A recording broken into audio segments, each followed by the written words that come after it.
Nesse meio tempo, tendo se juntado uma multidão de milhares de pessoas ao ponto de se atropelarem umas às outras, Jesus começou a falar primeiramente aos seus discípulos, dizendo: tenham cuidado com o fermento dos fariseus, que é a hipocrisia. Não há nada escondido que não venha a ser descoberto ou oculto que não venha a ser conhecido.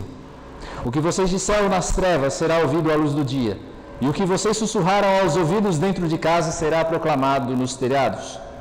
Eu lhes digo, meus amigos, não tenham medo dos que matam o corpo e depois nada mais podem fazer. Mas eu lhes mostrarei a quem vocês devem temer. Temam aquele que depois de matar o corpo tem poder para lançar no inferno. Sim, eu lhes digo, esse vocês devem temer. Não se vendem 5 pardais por 2 moedinhas? Contudo, nenhum deles é esquecido por Deus. Até os cabelos da cabeça de vocês estão todos contados. Não tenham medo, vocês valem mais do que muitos pardais. Eu lhes digo, quem me confessar diante dos homens, também o Filho do Homem o confessará diante dos anjos de Deus. Mas aquele que me negar diante dos homens será negado diante dos anjos de Deus. Todo aquele que disser uma palavra contra o Filho do Homem será perdoado, mas quem blasfemar contra o Espírito Santo não será perdoado. Quando vocês forem levados às sinagogas e diante dos governantes e das autoridades, não se preocupem com a forma pela qual se defenderão ou com o que dirão, pois naquela hora o Espírito Santo lhes ensinará o que deverão dizer. Alguém na multidão lhe disse: Mestre, diz a meu irmão que divida a herança comigo. Respondeu Jesus: Homem, quem me designou juiz ou árbitro entre vocês? Então lhes disse: Cuidado, fiquem de sobreaviso contra todo tipo de ganância. A vida de um homem não consiste na quantidade dos seus bens. Então lhes contou esta parábola: a terra de certo homem rico produziu muito. Ele pensou consigo mesmo: o que vou fazer? Não tenho onde armazenar minha colheita. Então disse: já sei o que eu vou fazer. Vou derrubar os meus celeiros e construir outros maiores, e ali guardarei toda a minha safra e todos os meus bens. E direi a mim mesmo: você tem grande quantidade de bens, armazenado para muitos anos. Descanse, coma, beba e alegre-se. Contudo Deus lhes disse: insensato, esta mesma noite a sua vida lhe será exigida. Então, quem ficará com o que você preparou? Assim acontece com quem guarda para si riquezas, mas não é rico para com Deus. Palavra do Senhor até aqui. Vou fazer a você uma pergunta reveladora e ao mesmo tempo perigosa. A mesma pergunta, na verdade, que eu acabei de fazer às nossas crianças. Quais são as coisas que você mais valoriza na vida? Quais são as coisas que você mais valoriza na vida? E cuidado ao responder essa pergunta, porque a nossa tendência, já que somos cristãos, já que somos crentes, é dar a resposta imediata: o que mais importa na minha vida é servir a Deus, é obedecer a Deus. Ok, que esta seja a sua vontade, mas eu convido você a pensar mais profundamente. Pense por um instante, porque a resposta não está na superfície. Responder a esta pergunta, quais são as coisas que nós mais valorizamos na vida, envolve considerar emoções, as nossas reações diante das adversidades. Considerar esta pergunta, como responder essa pergunta, significa você considerar nas coisas que você fala, porque todas essas coisas, emoções, as reações que a gente tem diante das circunstâncias da vida, as palavras que a gente fala, são coisas que revelam o mais profundo do coração.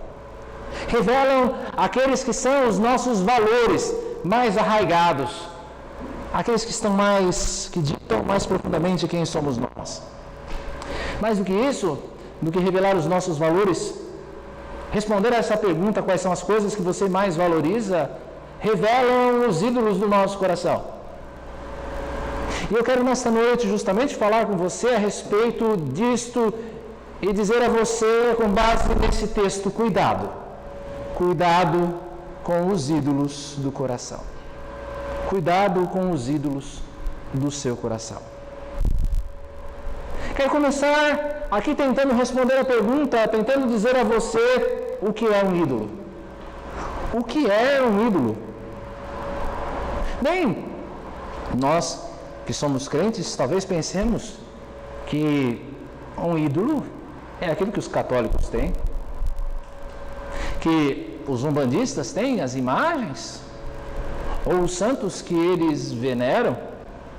Só que esse conceito de ídolo, ele excede o aspecto da prática religiosa, excede simplesmente a questão das imagens. Um ídolo é algo que seduz o coração do homem com falsas promessas de segurança e satisfação. São coisas que dizem para você: confie em mim, e eu vou dar a você a satisfação que você deseja. Eu vou dar a você a segurança que você precisa. Os ídolos atraem, assim, uma confiança que é devida apenas a Deus. São coisas que criam em mim e em você a ilusão de que nós não podemos viver sem eles.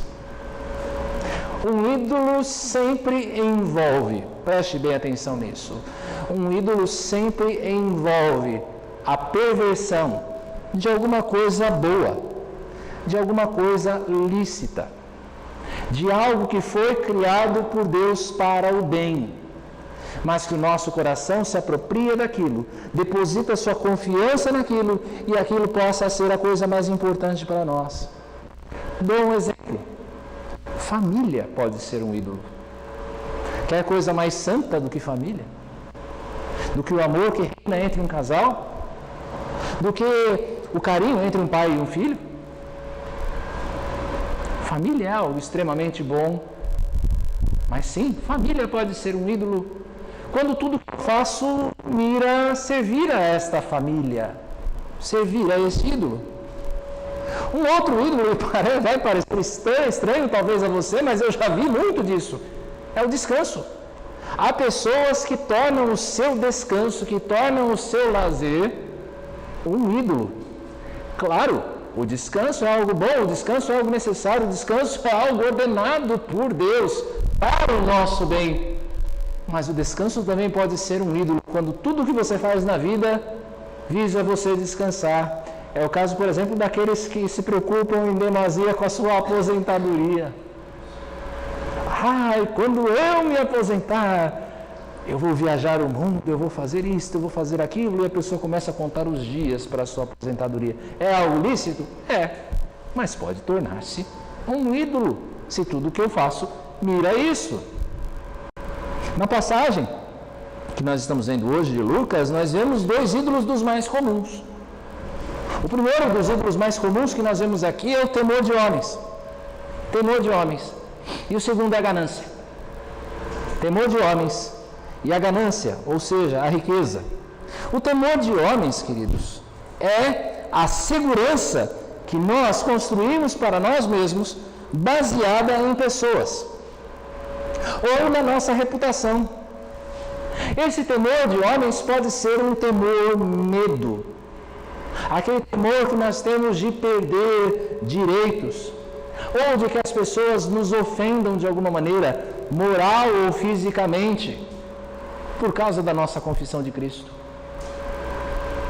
Mas também pode ser o temor gratificação, aquela nossa busca por reconhecimento, por reputação, por construir uma reputação, ou então para construir relacionamentos ou não perder esses relacionamentos por causa das coisas em que nós acreditamos e vivemos. Esse é o temor de homens. Já a ganância é o desejo por coisas. Na passagem, Jesus estava falando mais especificamente do dinheiro, que talvez seja o caso mais comum da ganância, mas a ganância também pode ter a confiança de que ter algo, ou mais de alguma coisa, qualquer que seja ela, pode garantir tranquilidade e gratificação. De que eu posso ser feliz por ter mais alguma coisa. Em ambos os casos, Jesus está falando de coisas boas, mas que se pervertem, porque acabam ocupando o lugar de Deus no coração. Relacionamento com pessoas é algo excelente, algo fundamental do ser humano, algo criado antes da queda. Dinheiro é o recurso que Deus nos dá para viver. São coisas boas, mas que podem corromper o coração, podem ocupar o lugar do Senhor no coração. A promessa que esses ídolos fazem, queridos, é uma promessa falsa e uma promessa perigosa.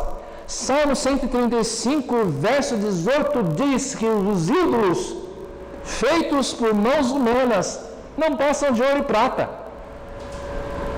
não passam de ouro e prata, têm boca, mas não podem falar, olhos, mas não podem ver, ouvidos, mas não podem escutar, e nem a respiração em sua boca. Em outras palavras, eles estão mortos. Eles não têm vida em si mesmo. Então, as promessas que eles fazem são promessas falsas. E, ao mesmo tempo, são promessas perigosas, porque Salmo continua: tornem-se como eles, aqueles que os fazem e todos os que nele confiam. Os ídolos são coisas mortas e que conduzem os que acreditam neles também à morte. Deus, o verdadeiro Deus, ao contrário, é vivo e vivificador. Vivo e vivificador. Mas, deixe-me falar um pouco mais sobre os riscos da idolatria. Os riscos da idolatria. E a ilusão da idolatria está em pensar que pessoas ou coisas podem servir como um alicerce firme para a vida. De que pessoas ou coisas podem ser a base sobre a qual eu construo tudo aquilo que eu sou, tudo aquilo que eu tenho, tudo aquilo que eu faço. Agradar as pessoas ou a Deus? Nos versos 1 e 12, nós vemos a popularidade de Jesus aumentando a tal ponto que as pessoas começam a cair umas sobre as outras. Elas começam a se atropelar para ouvir Jesus falar. Então, movidos pela popularidade, cria-se aqui um perigo real aos discípulos de Jesus.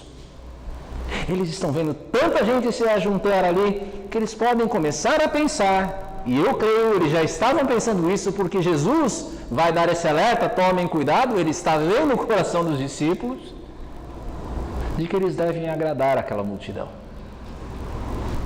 O risco da popularidade, de desviar o coração para agradar mais aos homens que a Deus. Era justamente esse o comprometimento dos fariseus com a autoimagem diante do povo. Eles queriam parecer mais santos do que eram. Eles queriam parecer perfeitos para serem bem recebidos, para serem acolhidos pelo povo, para angariarem influência pelo povo ao seu redor. É aquilo que Jesus chama aqui de hipocrisia. Uma palavra grega que quer dizer máscara. Máscara. Aquilo que os atores colocavam nos anfiteatros gregos para suas peças, para fazer um personagem ao qual eles não eram. A hipocrisia é justamente isso. Uma máscara que nós colocamos para ocultar a nossa cara feia. A hipocrisia de Jesus é como um fermento. E é interessante essa ideia do fermento aqui, porque o fermento na época de Jesus, e hoje de uma certa forma também, dependendo do tipo de fermento, não era um pozinho do pó químico que a gente tinha hoje. O fermento na época de Jesus era um pouquinho de massa levedada, né, que você tirava quando você fazia o pão, você tirava um pouquinho da massa, guardava aquilo, por quê? Porque ela estava... E depois você pegava esse bolinho e colocava no meio de uma outra massa, misturava, amassava, igual a gente faz com pão, né, com fermento Fleischmann, né? Aquele fermento biológico, né? E a massa então ficava levedada. O que Jesus está falando aqui é que a hipocrisia, ela é penetrante. A hipocrisia permeia toda a vida daquele que a abraça. Toda a vida do hipócrita é contaminada, é dominada por essa hipocrisia. Sabe por quê? Porque o hipócrita faz um boneco de si mesmo. Um boneco, o hipócrita se torna um escravo da sua própria imagem. Tudo que ele faz para manter aquela figura dele. Aquele boneco falso, aquela imagem falsa que ele vende para as pessoas. Quando nós abraçamos a hipocrisia, nós procuramos viver de acordo com o modelo do que as pessoas querem que nós sejamos. Não é o que nós somos de verdade, mas é o que as pessoas querem que nós sejamos. A gente tenta atender os desejos dela. O exterior, então, passa a valer muito mais do que o interior. E nós pensamos que estar com a maioria nos preserva, que estar com a opinião da maioria evita dor, evita perda. Então, sabe o que acontece? Nós não condenamos o pecado. Nós não temos coragem de dizer para o outro que ele está errado e que ele precisa de mudança. Nós não usamos a voz profética que a palavra de Deus nos chama a ter contra o pecado e contra o erro. A hipocrisia, em última instância, o texto nos mostra, conduz à deslealdade com Jesus. A deslealdade porque nós negamos a Cristo diante dos homens, em palavras ou ações. Por quê? Porque nós passamos a temê-los. Nós tememos mais as pessoas do que a Deus, e por isso nós negamos a Cristo. Então nós nos cobrimos com o manto do silêncio e pensamos que nós estamos guardados, que nós estamos em segurança contra as pessoas. Só que nós não vemos a tolice que isto representa. Primeiro, porque a nossa hipocrisia vai ser desmascarada, mais cedo ou mais tarde. Paulo é quem nos lembra isso. Deus trará à luz todas as nossas obras, mesmo as mais ocultas. Sabe aquilo que só você sabe que faz e ninguém mais? Deus sabe.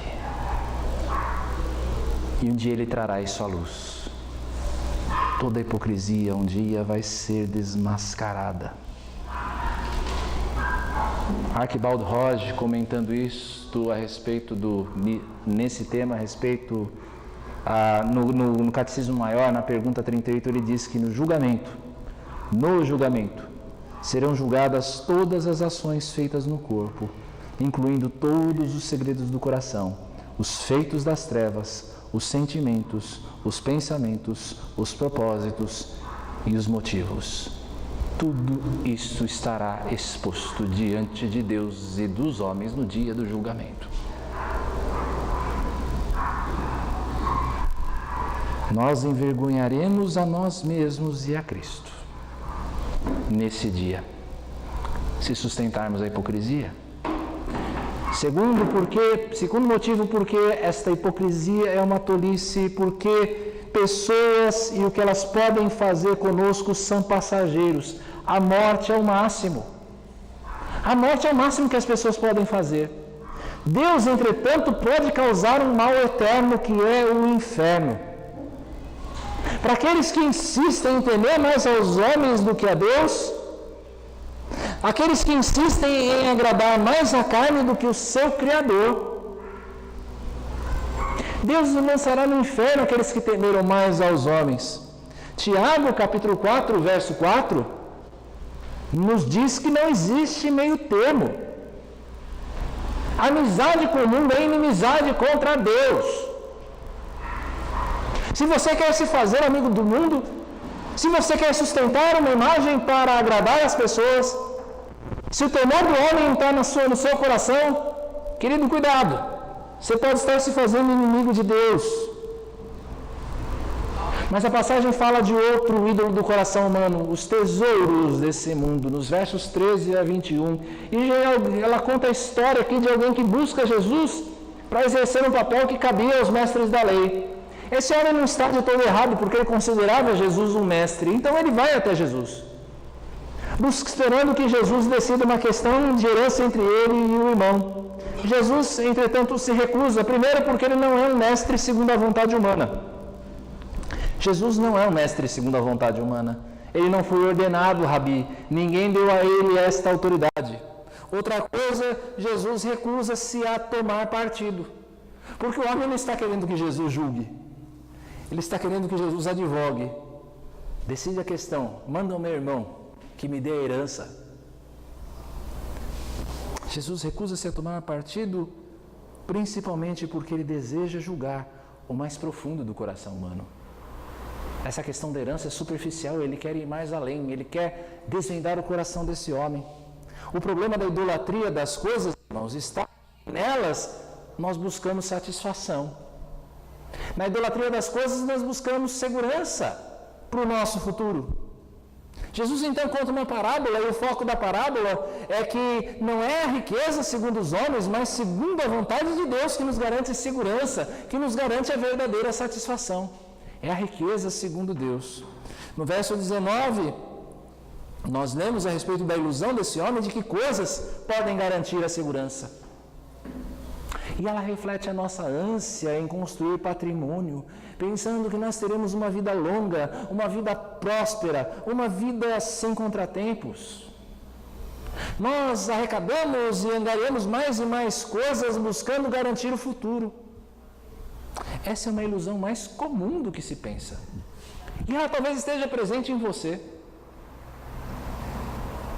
Talvez ela esteja presente naquele que nos assiste depois. Não é aqui a falta de uma postura previdente que se critica. É importante você ter uma reserva financeira. Ninguém está dizendo para que você não seja previdente. O que está aqui em jogo é a ansiedade pelo que virá. Que, aliás, nós vamos falar mais sobre isso na semana que vem. Falando a respeito da ansiedade. Não perca. A ansiedade é o que está em jogo aqui. É querer garantir o futuro. É tão comum essa postura que Jesus ordena: tenham cuidado. Você precisa ter vigilância constante contra esta atitude no seu coração. Em que consiste a ilusão da riqueza? Primeiro, em pensar que tudo aquilo que você angaria é seu. Observe o que este homem diz. Quantos possessivos de primeira pessoa você tem aqui nesse texto? Minha colheita, meus celeiros, minha safra, meus bens. Esse homem está pensando que tudo aquilo que ele recebeu veio dele mesmo. Ou que todas essas coisas pertencem realmente a ele. Queridos irmãos, quem faz a terra do homem produzir muito? Aqui nesse texto. Quem é que faz essa terra produzir bastante? Para que a colheita seja abundante? Quem é que nos dá os recursos? A quem pertencem os nossos recursos? Qual é a vontade de Deus? A vontade de Deus para esse homem da parábola é que ele construa celeiros maiores? Que ele derrube os celeiros pequenos que ele tem, construa grandes para guardar mais e mais? Existe uma solução mais simples e mais fiel à vontade de Deus. Dividir. Dividir. Riquezas são dadas para nós a fim de delas serem partilhadas. Nós somos mordomos. Nós não somos possuidores. Nós somos gerentes daquilo que Deus nos dá. Veja, nós não estamos aqui condenando a prosperidade. Eu garanto a você, a Bíblia não é comunista. Alguns podem pensar assim, mas eu digo a vocês, com toda a tranquilidade e certeza do meu coração de teólogo e de pastor com 10, 11 anos de ministério, a Bíblia não é comunista. Entretanto, a Bíblia nos chama a cuidar daquele que realmente é necessitado. Aquele que não tem condições de manter-se. Não é para você cuidar daquele que não quer trabalhar. Paulo é bastante enfático. Você não quer trabalhar, então você não come. Ponto. Agora, daquele que realmente precisa, do órfão, da viúva, do estrangeiro, deste cuide. Um exemplo disso está lá em Efésios, capítulo 4, 28, em que Paulo diz que nós não devemos trabalhar para nós mesmos, mas nós devemos trabalhar para ter com que sustentar o necessitado. Primeiro, o necessitado da fé, o irmão na fé. E então os demais. Riquezas foram dadas para serem partilhadas. Mas a tolice também aqui está em não considerar a transitoriedade, a fragilidade da vida humana. Tiago aqui nos lembra isso de uma maneira muito expressiva, quando ele diz: vocês não sabem o que vai acontecer amanhã.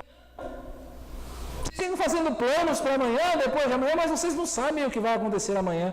O que é a sua vida? Vocês são como a neblina que aparece por um pouco de tempo e depois se dissipa. E a gente fica fazendo planos para 20, 30 anos para frente. Querido, amanhã você pode estar morto. É uma verdade dura, mas é uma verdade. Eu posso hoje, no meio da noite, receber um telefonema e dizer: pastor, fulano morreu, fulana morreu. Já aconteceu comigo. E não vai ser a última vez. A gente não considera a fragilidade da vida humana. A gente não considera que a gente não tem controle sobre o dia de amanhã.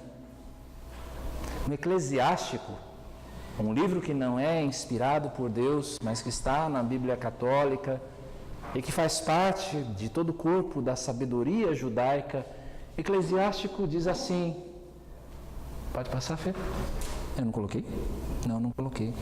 Ele diz assim, há homem que enriquece vivendo com economia, e a única recompensa que dela usufrui é de poder dizer, achei o repouso, vou agora desfrutar meus haveres sozinhos.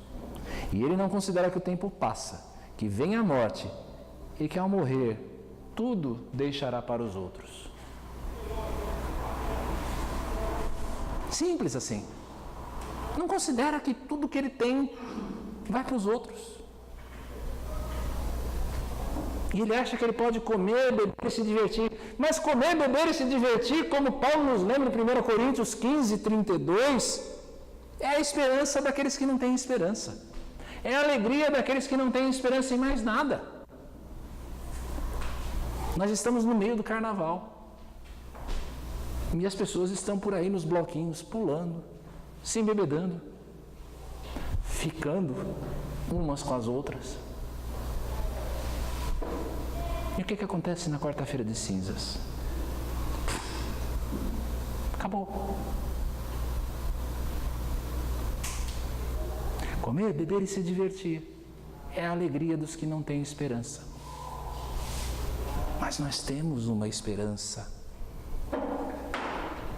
Por isso a palavra de Deus nos diz no Salmo 62 que nós não devemos colocar os nossos corações nas riquezas desse mundo, porque as riquezas desse mundo, todas são passageiras. A satisfação real, irmãos, não vem dos valores desse mundo, mas vem da vontade de Deus. Thomas A. Kempis, um cristão que escreveu um livro fantástico a respeito de espiritualidade chamado A Imitação de Cristo, lá na Idade Média, ele anotou a seguinte frase: essa é a maior sabedoria. Pode passar, Fê. Essa é a maior sabedoria. Buscar o reino dos céus pelo desprezo do mundo. É vaidade, portanto, buscar e confiar nas riquezas que perecem. É vaidade também cortejar a honra e se encher de orgulho. É vaidade seguir as concupiscências do corpo e desejar coisas para as quais uma severa punição mais tarde deve vir. É vaidade desejar ter uma vida longa e se importar pouco com uma vida bem vivida. É vaidade se preocupar apenas com o presente e não fazer provisões para as coisas que estão por vir. É vaidade amar o que passa depressa e não olhar para a frente, onde permanece a eterna alegria.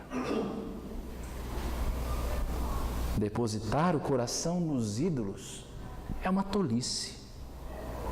Deixe-me então apresentar ou lembrar a você o lugar seguro ao coração. No texto, nós vemos que a perfeita satisfação e que a perfeita paz vem do alinhamento com a vontade do Deus verdadeiro. Se eu me alinho com aquilo que Deus deseja de mim, se eu cumpro a vontade de Deus para a minha vida, disto vai vir perfeita satisfação, perfeita paz. Os ídolos oferecem promessas ilusórias, mas quando eu me alinho com Deus, eu tenho a garantia de uma vida abundante.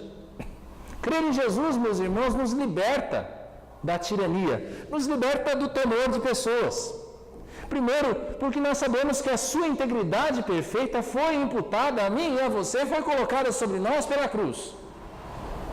Jesus levou sobre si os nossos pecados para que nós levássemos, Ele levou na cruz sobre si os nossos pecados, para que nós levássemos sobre nós a sua justiça.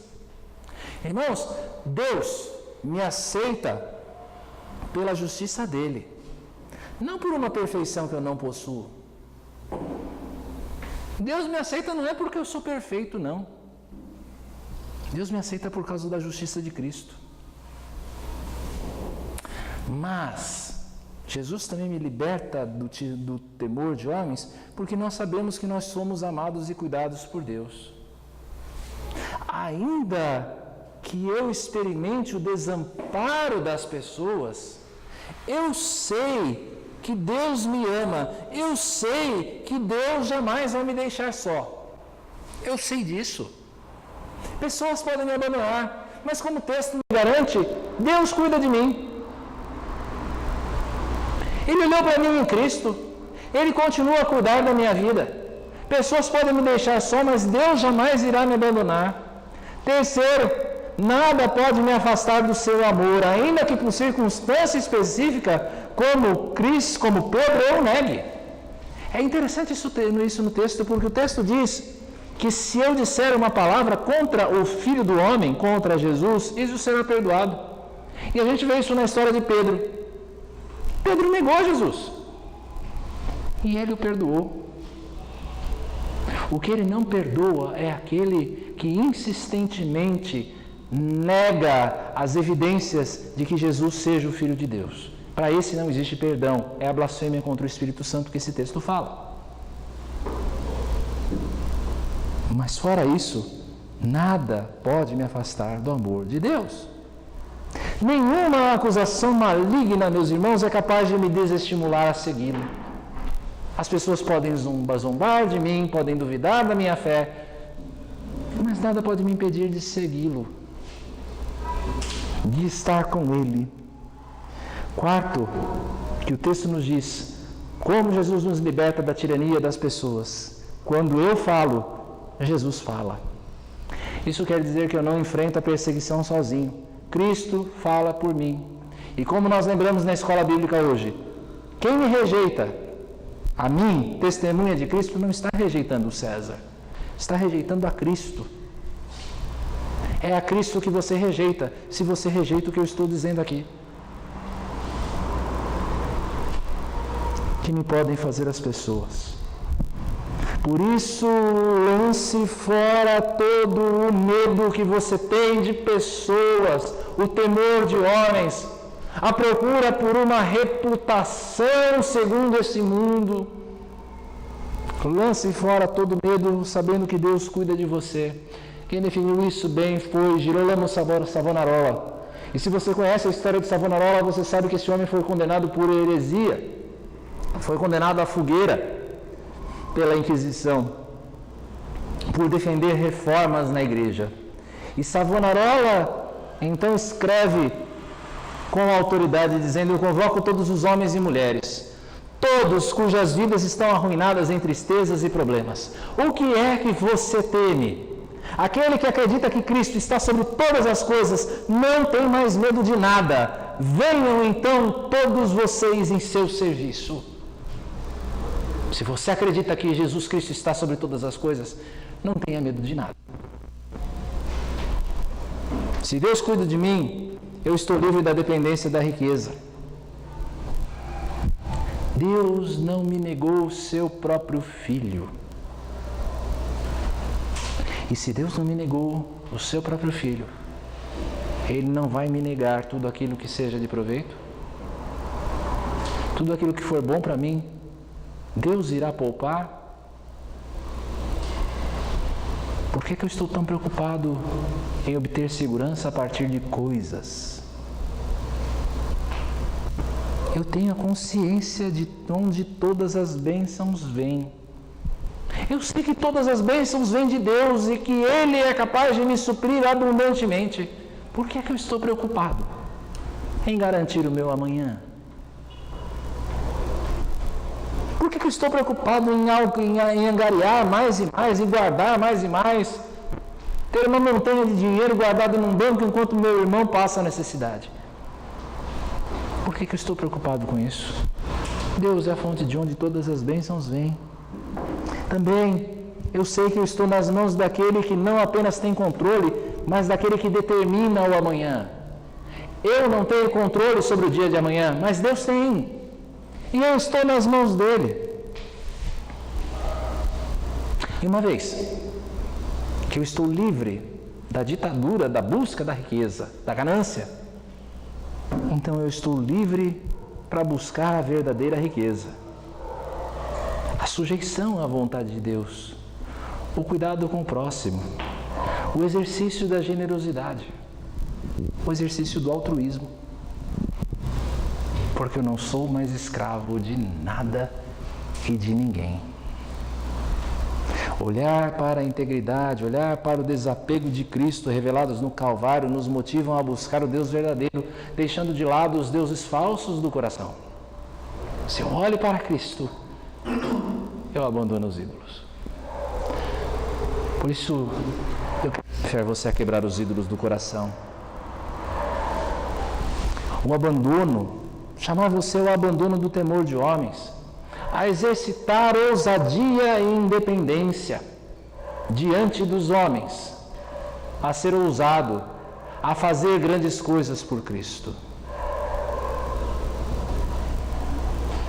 Jesus nos dá a liberdade para nós vivermos vidas íntegras, vidas transparentes, sem medo do que as pessoas podem fazer.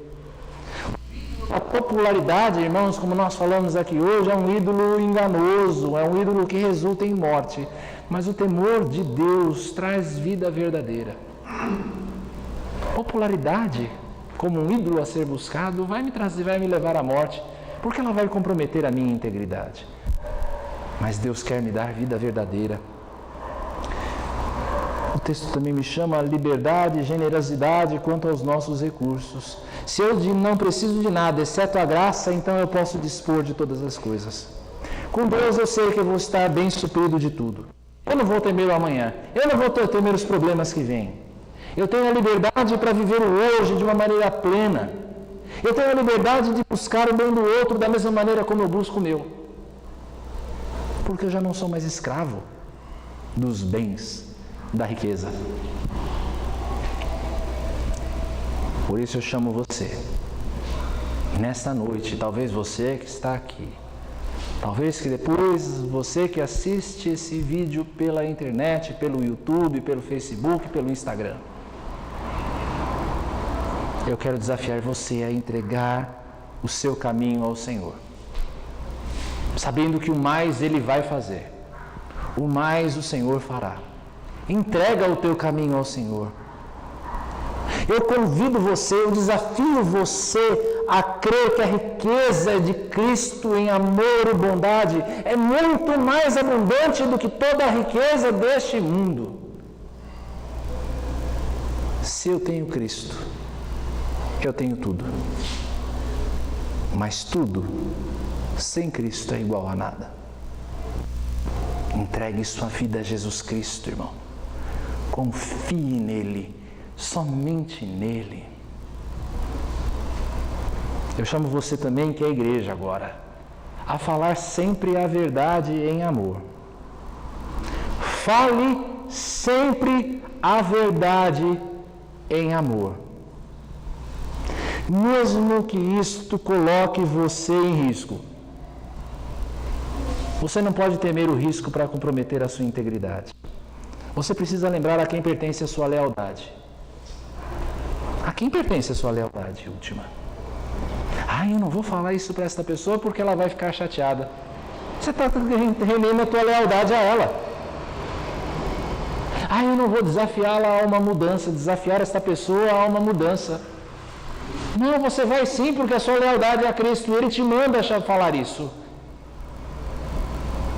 Às vezes você vai tremendo na base, em temor e temor, mas você vai.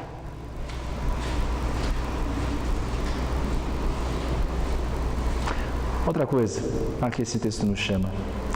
Reserve uma fatia dos seus recursos. Eu não estou aqui falando só de dinheiro. Reserve uma fatia dos seus recursos para o exercício da generosidade, do seu tempo, da sua energia. Também do seu dinheiro, para exercitar a generosidade.